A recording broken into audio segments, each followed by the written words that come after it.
તો વાત કરીએ હવે અમેરિકાની. અમેરિકાએ ગેરકાયદેસર ઇમિગ્રન્ટ સામેની કાર્યવાહી તેજ કરી છે. અમેરિકાથી ગેરકાયદેસર ઇમિગ્રન્ટને લઈને વિમાન ભારત રવાના થયા. સોમવારે C-17 વિમાને ભારત માટે ઉડાન ભરી છે. ફ્લાઇટમાં 205 જેટલા ભારતીયો હોવાની શક્યતાઓ છે.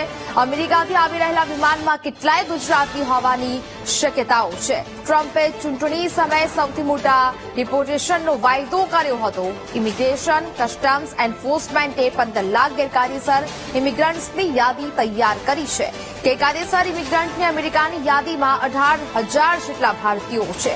સત્તા સંભાળ્યાના 11 દિવસમાં 25,000 ગેરકાયદેસર ઇમિગ્રન્ટની અટકાયત છે તે જોવા મળી. ટ્રમ્પની આઈસીની ટીમે અમેરિકાના 12 રાજ્યોમાં દરોડા પાડ્યા.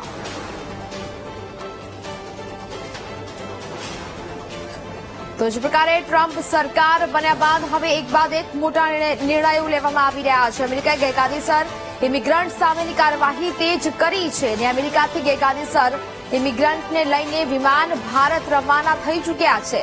ગેરકાયદેસર રહેતા લોકો પર હવે આ કડક કાર્યવાહી છે તે કરવામાં આવી રહી છે અને એમાં મોટાભાગે ભારતીયો હોવાનું પણ સામે આવી રહ્યું છે.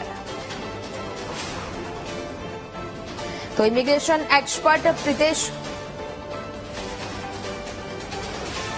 પટેલ આપણી સાથે જોડાયા છે. પ્રિતેશભાઈ, વીટીવી ન્યૂઝમાં આપનું સ્વાગત છે. સૌથી પહેલા તો આપણે ટ્રમ્પ સરકાર બની ત્યારબાદ એક જે મોટા નિર્ણયો લેવામાં આવી રહ્યા છે, હવે તેમાંથી એક આ મોટો નિર્ણય જે ગેરકાયદેસર તો લોકો અમેરિકામાં રહે છે તે લોકો પર હવે કડક કાર્યવાહી હાથ ધરવામાં આવી છે. ઇમિગ્રન્ટ સામેની કાર્યવાહી છે તે તેજ બની રહી છે. શું કહેશો આ મામલે? વીટીવી ન્યૂઝ માધ્યમથી જણાય કે સૌથી પહેલા આ નોન ઇમિગ્રન્ટ અને ખાસ કરીને જે ઇલીગલ, તમે જે કીધું કે ઇમિગ્રન્ટ કે નોન ઇમિગ્રન્ટ, એ લોકો પર ઉપર કાર્યવાહી નથી. જે ઇલીગલ અત્યારે છે, અસ્થાયી રૂપથી યા તો કોઈ મેક્સિકો બોર્ડરથી, કોઈ કેનેડા બોર્ડરથી, કાં તો કોઈ બહુ ઘણા વર્ષોથી ઇલીગલ રહી રહ્યું છે, વિઝા પતી ગયા હોય તો બી એનથી બી વધારે રહી રહ્યું છે, એમની પર કડક કાર્યવાહી કરવામાં આવી છે. અને ખાસ કરીને અત્યારે તમે જો તો એ ભારતીયોને મોકલી રહ્યા છે જેમની પર કોઈ બી ક્રિમિનલ કેસ થયો હોય, કાં તો કોઈ બી રીતે કોઈની કોઈ રીતે કોઈ કેસમાં ત્યાંની સરકાર જોડે એમને સીધો તકલીફ પડી હોય. એમાંથી અત્યારે જે 1700 લોકોને મોકલવાની કાર્યવાહી કરી છે, એમાંથી આજે પહેલું પ્લેન જેમને ઇલેક્શન એજન્ડામાં જાહેર કરેલું કે હું નોન ઇમિગ્રન્ટ ઇલીગલ લોકોને આ દેશમાંથી દેશ નિકાલ કરીશ. તો એમની આ પહેલા જ મહિનામાં પહેલી જ કાર્યવાહી છે. એમાં અગાઉ બી પ્લેન ગઈ ચુક્યા છે, જે ગોટેમાલા ગયા છે, મેક્સિકોની કન્ટ્રીમાં ગયા છે પાછા. આજે ઇન્ડિયા માટે સૌથી પહેલા 205 જેવા ઇલીગલ ઇમિગ્રન્ટને આજે એ લોકો પાછા મોકલી રહ્યા છે, જે મારા જાણવા મુજબ અમૃતસરની બોર્ડર પર આજના રાતના કોઈ બી સમયે લેન્ડ થશે. ઓકે, એટલે કે બીજી ટર્મમાં ટ્રમ્પે હસ્તાક્ષર કરેલો આ પહેલા કાયદાનો અમલવારી તો થઈ ચૂકી છે, પરંતુ પ્રિતેશભાઈ સૌથી મહત્વપૂર્ણ બાબત એ છે કે અત્યારે જે પ્લેન ભારત આવી રહ્યું છે તેમાં 205 જેટલા ભારતીયો ત્યાં ગેરકાયદેસર અથવા તો તેમની ઉપર જે ગુના નોંધાયેલા હોય તેમને કારણે તેમને અમેરિકામાંથી ભારત મોકલવામાં આવી રહ્યા છે. યસ, એકોને ભારત મોકલવામાં આવી રહ્યા છે અને સાથે સાથે ભારત સરકાર બી એમને આજે અહીંયા આગળ આજે એમને એન્ટ્રી બી આપશે. અને જાણીએ તો હજુ 1700 થી બી વધારે લોકોની ઉપર કાર્યવાહી થવાની છે પહેલા તબક્કામાં. હજુ તો આપણે ત્યાંથી 7.5 લાખ ઇલીગલ ઇમિગ્રન્ટ ત્યાં રહી રહ્યા છે, જે વર્ષને વર્ષે વૃદ્ધિ થઈ રહી છે મેક્સિકો બોર્ડરથી જતા. પણ આ છેલ્લા એક મહિનામાં મારા જાણવા મુજબ ત્યાં આગળ 95% લોકો ત્યાં આગળ ઇલીગલ રીતે જતા પકડાઈ ચુક્યા છે પહેલા જ મહિનામાં. એટલે એટલા ઓછા લોકો આજે ત્યાં આગળ જવાના પ્રયત્ન કરશે. એક સારું પગલું છે. ખોટા માર્ગદર્શન ને ખોટા રસ્તે જે આપણું યુવાધન જઈ રહ્યું હતું, એમને ખાસ કરીને ચેતવાની જરૂર છે કે યુએસ હવે એટલું સારું તમારી માટે કન્ટ્રી નથી જે તમે ઇલીગલ રીતે તમે પ્રયત્ન કરતા ઘૂસણખોરી કરવામાં. એ હવે એક સારી કન્ટ્રી નથી રહી તમારી માટે જવા માટે.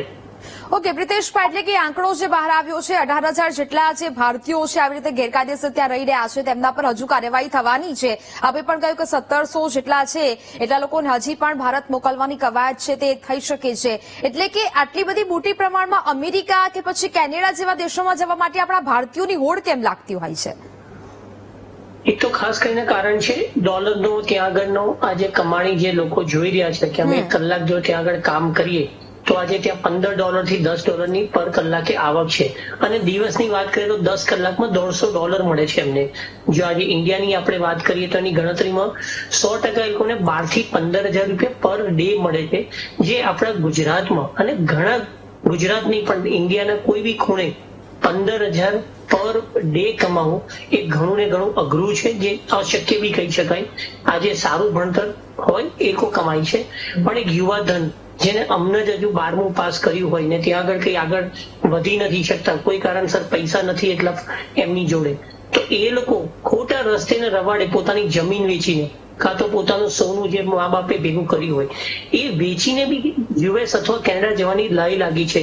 તમે જો કે યુએસએ નહીં પણ કેનેડામાં બી એટલા જ લોકો ઇલીગલ તરીકે ઘૂસી ચુક્યા છે છેલ્લા 2 વર્ષમાં, અને કેનેડાએ બી એટલી જ કડક કાર્યવાહી કરી છે હમણાંના દિવસોમાં. સાથે સાથે આ ફક્ત 2 કન્ટ્રીની વાત નથી, જો આજે ડેટા જો આપણે બહાર જાહેર કરીએ તો યુરોપમાં બી એટલા જ લોકો ઇલીગલ ઘૂસી ચુક્યા છે કે પ્રયત્ન કરી રહ્યા છે યુકે જવાનો.